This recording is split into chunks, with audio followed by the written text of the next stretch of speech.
Hello everyone and welcome back to my channel. I hope you are all doing well and you all had a great first advent. It's crazy that December has already begun. Time sometimes just flies by, but I'm really looking forward to the Christmas season. I actually just made myself comfy here with some Christmas tea and candles. Recording this relaxed voiceover and just enjoying some early Christmas mood. This will probably be the last big picture that I can share with you this year, because I will soon visit my family and stay there for a few weeks. I can't take my video equipment with me, that's not possible, but we might get a little video after this one, we will see. I can't make any promises yet, because I still have a lot of work to do, a lot for college and some gift stuff. But I'll take my sketchbooks with me anyway, and I know that my mother also has some painting supplies. Maybe I can borrow something there. You can follow me on my Instagram. I regularly upload a few smaller paintings and sketches, so yeah. And I can tell you right now that I have some great ideas for the coming year, and I can't wait to try them out and get started. But now we come to this picture.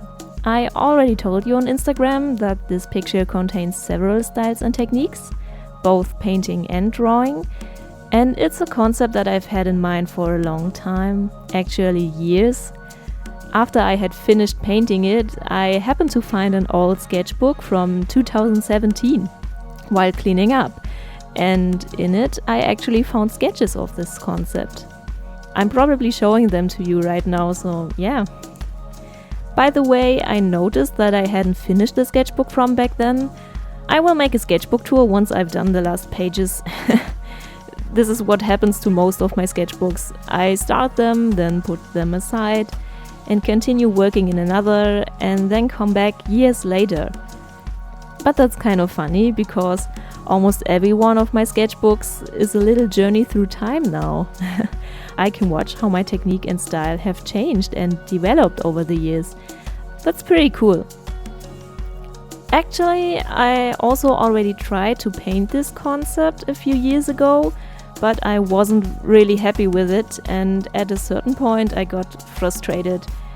I just couldn't get the anatomy and the skin colors the way I wanted. For me, it was just that I felt I wasn't at the skill level to do it the way I wanted to. One of the reasons for this was that I tried really hard to make it look realistic, even though that was actually not my main focus, but I'll talk about that later. If someone would ask me today, I would probably say that I'm a mixed media artist and work mainly with acrylic paints, inks and colored pencils. My main focus lies on the aesthetics of the human body, often in a bizarre or surrealistic way. I like to work with the human psyche and the relationship between man and nature. That actually describes it pretty well. But in fact, I've questioned my style and my motives for a long time, and to be honest, I still do sometimes. I don't mean that I'm dissatisfied with my art style or that I want to change something. I mean that little nasty doubting thoughts creep into my head again and again, whether what I am doing is good enough at all. Is my art too simple? Is my art recognizable or unique enough? Maybe some of you have to deal with similar thoughts, and I wanted to talk with you about them. I think it was during painting the third or galaxy-ish, galaxy-like tentacle that I thought out of the blue, damn, that's too simple. It's not complex enough. Anybody could do that. It's too easy, and so on. And got very unhappy about it. I took a break when my boyfriend entered my room and asked how it went. I told him my thoughts and doubts, and he looked at my painting and said, well, if you would give me a brush or pencil and told me to do that, I couldn't. I can't paint good enough. I thought about that, and then I realized something. I tend to take techniques that I have learned by now for granted and no longer see the learning process behind them. And that's a big problem because, of course, they seem easier to me now that I've worked with them a lot. That is normal. In addition, I think it is subjective whether we see something as easy or difficult. What seems difficult to me can be very easy for you and vice versa. That cannot be generalized. But why did I think that this tentacle was too simple? In this case, it was mainly due to the outlines. And if you wonder, what's wrong with using outlines? Absolutely nothing. Outlines are great. I love using them, and for some techniques and styles they are even necessary. But since my childhood, I have a specific sentence in the back of my mind. It was when I showed someone a picture that I had just drawn and of which I was very proud. It was an alien boy in a more manga-like or comic style. And that person said to me, "Yeah, that's nice. But you know, the real artists don't use outlines. The real artists don't need them." And referred to Leonardo da Vinci, Michelangelo, Renaissance, the art epoch in which the main aim basically was to examine reality scientifically and mathematically. High emphasis was placed on realistic studies, in particular on human anatomy.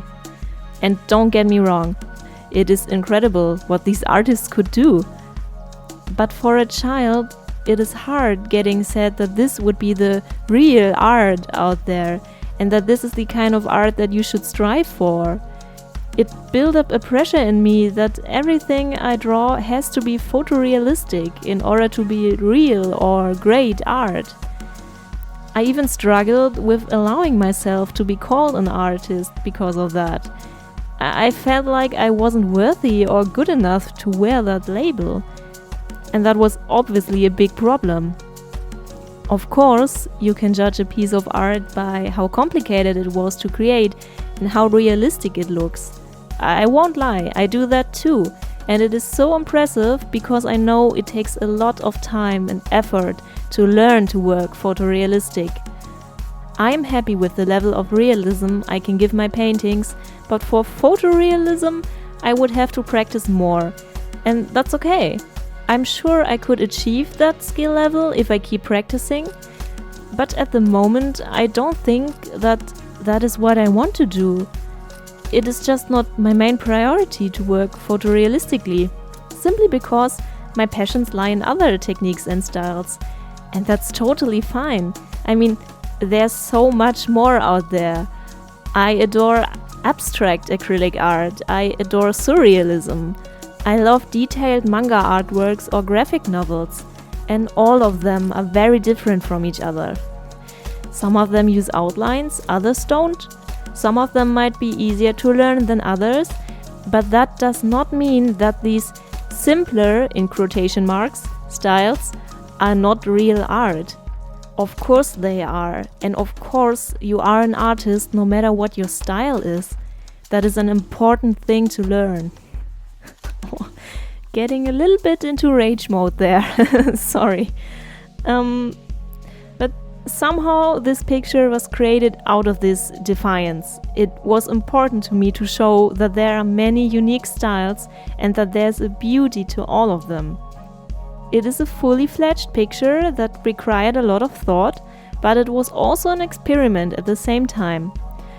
I wanted to see what happens when you combine different techniques in one picture, just to see which styles harmonize well with each other, and it was a lot of fun. I mean, just to paint, draw, or just play with the effects they have on each other was really cool. I know that if you are serious about working as an artist, it is important to keep a style that is as consistent as possible in order to be recognizable. For example, you shouldn't work on comics one day, sculptures the next, and then create photorealistic paintings again. But, and this but is important, that does not mean that you shouldn't try out new things. It's just as important to experiment and allow your style to develop. I'm still discovering and developing myself, and I have so much that I want to try out. An example, on wood and canvas I experimented with some more abstract acrylic techniques and textures, which work very well for floral topics. I guess I'll show them to you as well. It's a bit different from what I did so far, but it gives me so much joy to work with that I now try to include those techniques in my main style once in a while. I mean, why not? I learned a new technique and now I want to use it. I feel like I had to do this video not only to tell you all that, but also to tell it to myself. It is so easy to think, oh no, I never did something like that before, it doesn't fit in my Instagram feed, or know that I have done this one time, I have to do it in the future as well. But don't let these thoughts get to you. They are unhealthy. Allow yourself to experiment and develop your style and see where it gets you. I want to talk a bit about the media I used for this piece. The main medium was acrylic paint. I painted the background, the underpainting for the character, and 5 of the octopus tentacles with it.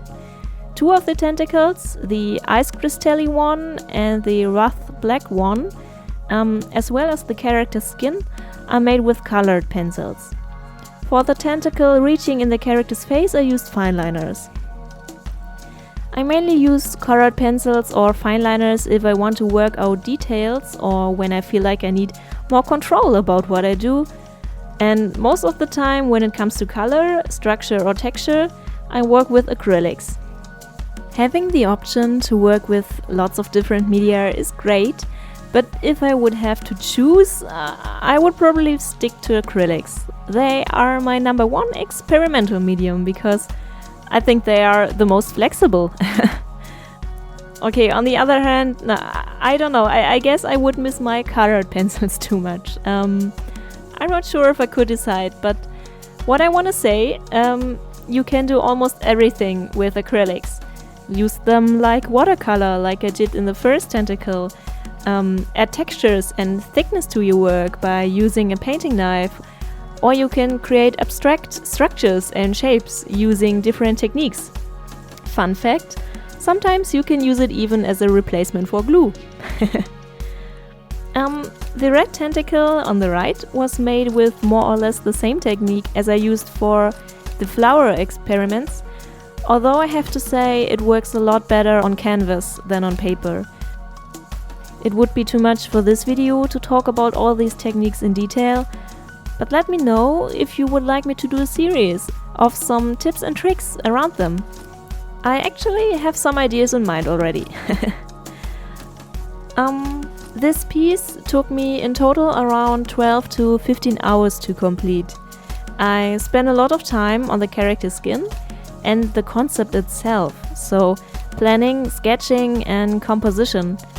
At the beginning I only had 4 styles spread over 8 tentacles, and then I thought the idea was to create a piece in which as many styles and techniques as possible were shown, so back again to sketching out compositions. I had to decide how the octopus would spread its tentacles in the picture, which colors they should have and what technique I would use. It was important that you could see every one of his tentacles in order to display its unique style well, but none of the individual tentacles should dominate. They also shouldn't hide the character in the picture. I think I found a good balance for that. Painting and drawing then took me around 8 to 9 hours. And I have to say, it was totally worth it.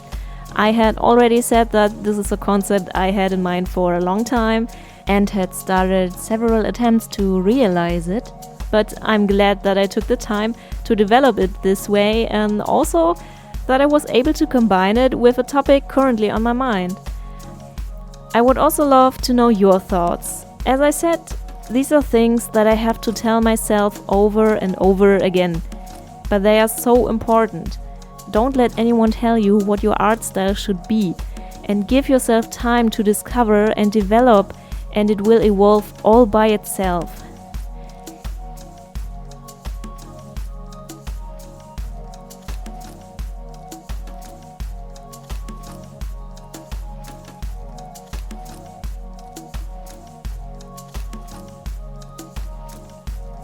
And that's the end of the video for today. I hope you liked it and got some inspiration. Which tentacle or style did you like most? I would love to know that.